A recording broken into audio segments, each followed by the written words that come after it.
Hello guys, in this video we're going to be talking about second-hand cameras because it's something that I get asked a lot, so I thought I'd make a video to try and answer a lot of the questions that I get asked.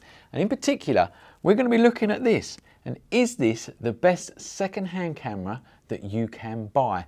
And I'm going to be telling you things to look for when buying a second-hand camera.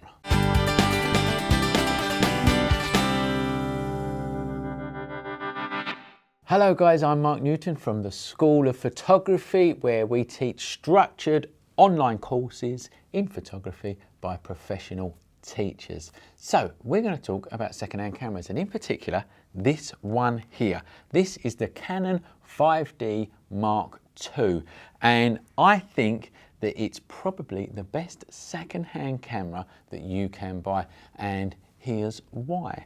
Firstly, it's a pro body. It's made of magnesium alloy, which means it is solid and it's going to last you a long time. It's a full frame sensor. It's a 21 megapixel full frame sensor, and that is enough for anyone. That's a really good high resolution camera. It is really good in low light. It goes to ISO 25600, which is H2, and it just takes really good quality pictures of a high resolution for a low price. Now this will go second hand for around about £450. Now I'm not sure what it goes for in American dollars or Australian dollars or Canadian or whatever. If you know, please put it in the comments below so that you can share it with other people and it helps them out. But in the UK, these currently go for around about £450. And the 5D Mark II was said to be the first DSLR camera that could produce high-end video work.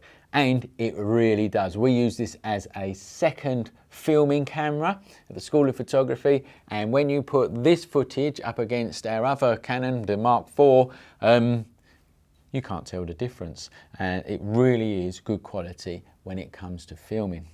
The other good thing about this camera is that it takes EF lenses, which are the full frame lenses, and them lenses also work on crop sensor cameras, so you can swap them lenses between the two. And it's a really good option for anyone who's thinking of going pro or semi-pro. This is a professional camera body. It's made of magnesium alloy, like I said, full frame, it is solid. And it's going to be a better option than getting a low-end entry-level camera to get yourself started into the pro world. This is going to be a much better option.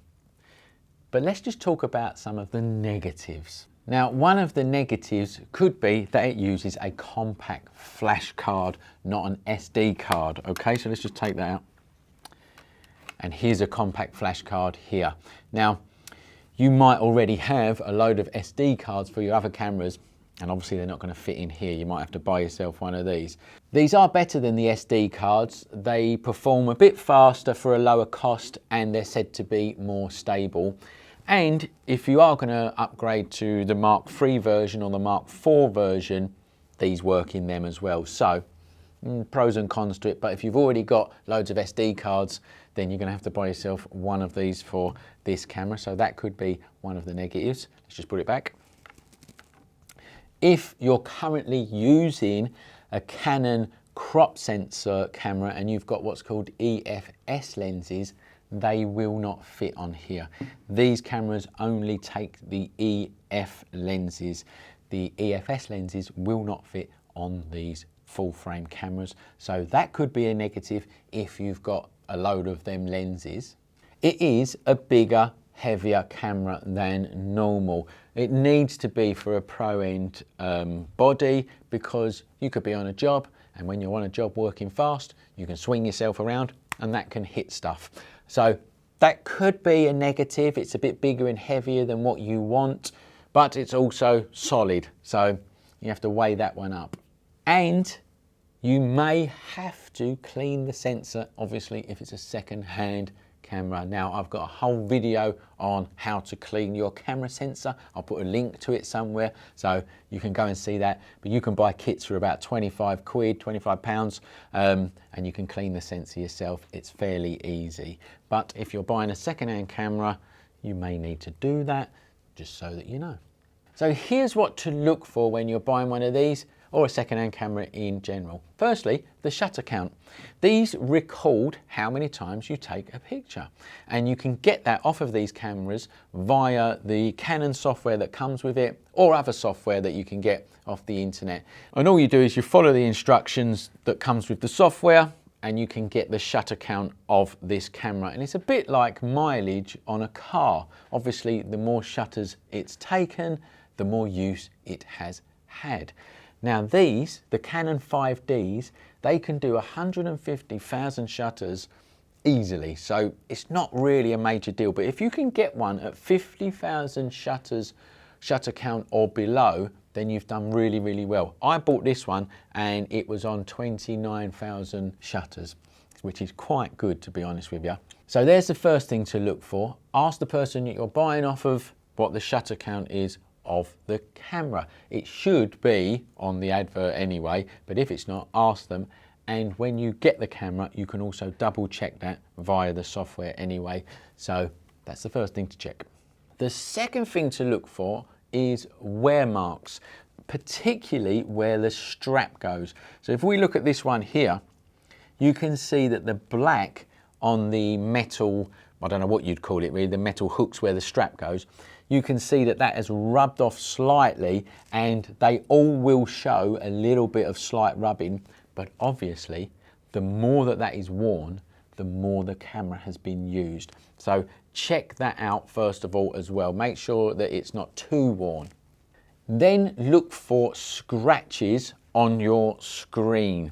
Now again, it's pretty obvious. If it's got a load of scratches on, then it's probably been used a lot. Or if it hasn't got any scratches on, what that means is the person who's used it before you has looked after the camera. They've had a screen guard on it, and that's something really good to look for. Scratches on this screen, which is the main one, and the top one here. Look at both of them.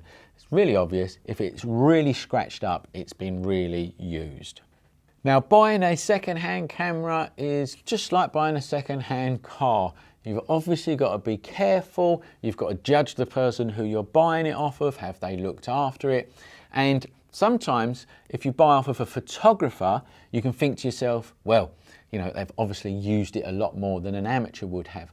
But sometimes photographers look after their cameras more than amateurs do. So there is swings and roundabouts. I'd love to be able to say to you, buy off photographers because they all look after cameras, or buy off of amateurs because they don't use them as much as professionals. But I actually can't tell you that because it swings and roundabouts. The ideal situation is to buy off of an amateur who hasn't used it that much but looks after their equipment. That would be the ideal situation. Hopefully you're going to get that. So let's recap. This is a really good second-hand camera for £450-ish.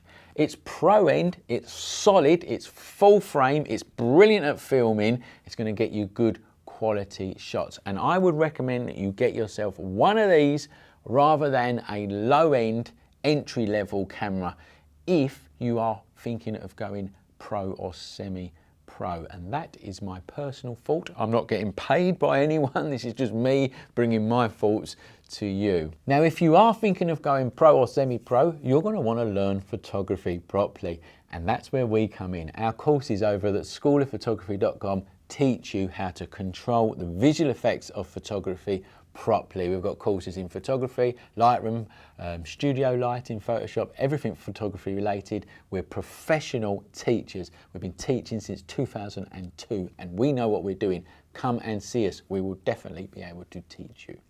Don't forget to like the video, share it with your friends, subscribe to our channel, hit that bell button. You know what to do. And thanks for watching, and remember, learn more at the School of Photography.